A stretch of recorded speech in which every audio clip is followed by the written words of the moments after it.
Mini London McCluskieganj प्रकृति की गोद में बसा ड्रीम डेस्टिनेशन आपका कर रहा है इंतजार। आइए अपने यादगार लम्हों को बिताइए ड्रीम डेस्टिनेशन में। राजधानी रांची से महज 50 किलोमीटर दूर आपका अपना dream destination. Jharkhand high court ने रांची में हुई हिंसा के मामले में एनआईए को प्रारंभिक जांच रिपोर्ट पेश करने का निर्देश देते हुए हेमंत सरकार को कटघरे में खड़ा किया है। हाई कोर्ट की ओर से रांची एसएसपी के तबादले पर भी सवाल उठाया है। 10 जून को राजधानी रांची में हुई हिंसा को लेकर झारखंड हाई कोर्ट ने राज्य की हेमंत सोरेन सरकार को कटघरे में खड़ा किया है। झारखंड हाई कोर्ट ने हेमंत सरकार से पूछा है कि आखिर एसएसपी और डेली मार्केट थाना प्रभारी को तबादला क्यों कर दिया गया, आखिर इसकी वजह क्या थी। इसकी वजह झारखंड सरकार जल्द से जल्द उनके समक्ष प्रस्तुत करे।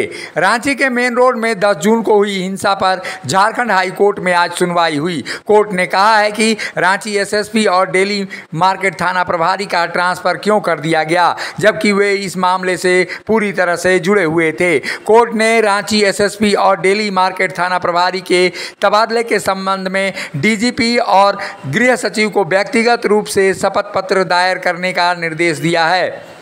रांची हिंसा मामले में हाई कोर्ट ने एनआईए को प्रारंभिक रिपोर्ट सीलबंद प्रस्तुत करने का भी निर्देश दिया है। कोर्ट की ओर से राज्य सरकार को यह बताने का निर्देश दिया गया है कि इस घटना के पूर्व इंटेलिजेंस के क्या इनपुट थे।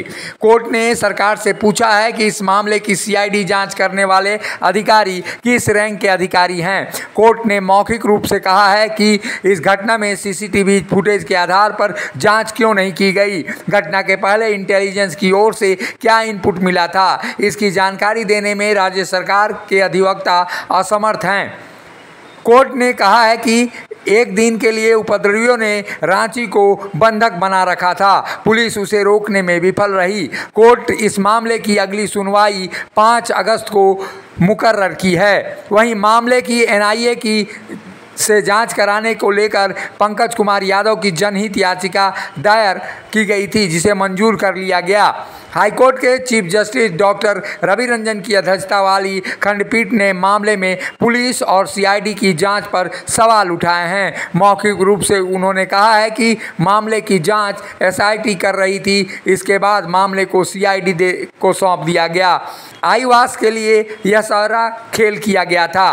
कोर्ट को बताया गया कि सीआईडी की ओर से इस मामले की जांच डीएसपी रैंक के अधिकारी कर रहे थे, जिसे लेकर हाईकोर्ट ने अपनी नाराजगी जताई है। वहीं मुख्य सचिव, रांची के डीसी और एसएसपी सहित कई को पार्टी बनाया गया है।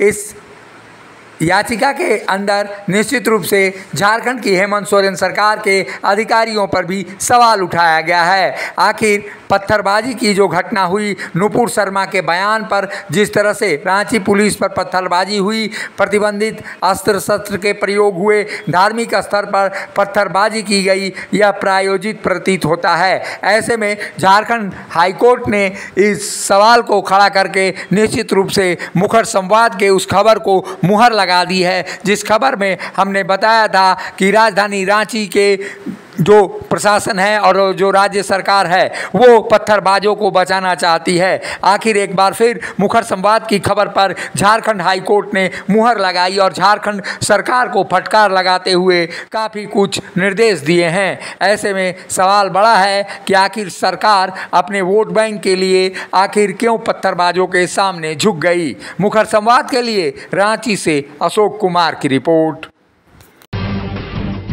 जब टूटती है आस, जब थकती है सांस, जब रूठते हैं अपने, मुंह मोड़ता है जमाना, जब अंगड़ाई लेता है संकल्प, फिर बनती है कहानी, बनते हैं अनमिट निशान।